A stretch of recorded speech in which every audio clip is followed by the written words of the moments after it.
দেখুন বন্ধুরা, আজ চলে এসেছি আপনাদের সঙ্গে একটা শাকের ডাঁটার রেসিপি শেয়ার করব বলে।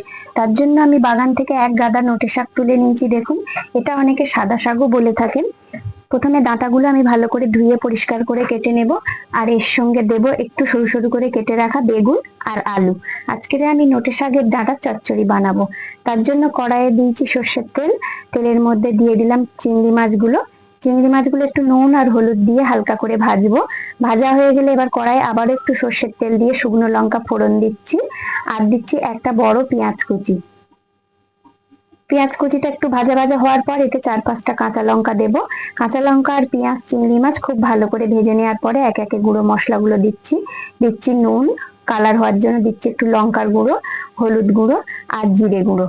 এবার সমস্ত মশলাগুলো এক জায়গায় ভালো করে কষিয়ে নেব। ভালো করে কষানো হয়ে গেলে এবার ধুয়ে রাখা ওই নোটে শাকের ডাঁটা, আলু আর বেগুন এর কড়ার মধ্যে দিয়ে দিচ্ছি।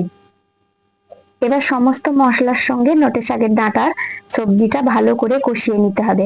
আজকে কিন্তু এই রান্নাটা কড়াই নাড়াচাড়া করতে করতেই হয়ে যাবে, এতে কোনো জলই লাগবে না। এই রান্নাটা আজকে সমস্ত সবজি ওই শাকের ডাঁটার জলেই সেদ্ধ হবে। আমি কোনো আলাদা করে এক্সট্রা জল এতে ব্যবহার করব না, কারণ জল দিলে এই চচ্চড়িটা খেতে একদম ভালো লাগবে না। দেখুন, নাড়াচাড়া করতে করতে সবজিটা কত কমে এসছে। এবার আমি উপর থেকে দিচ্ছি একটু পরিমাণ মতো চিনি। পরিমাণ মতো চিনি দিয়ে একটা ঢাকনা চাপা দিয়ে দেব।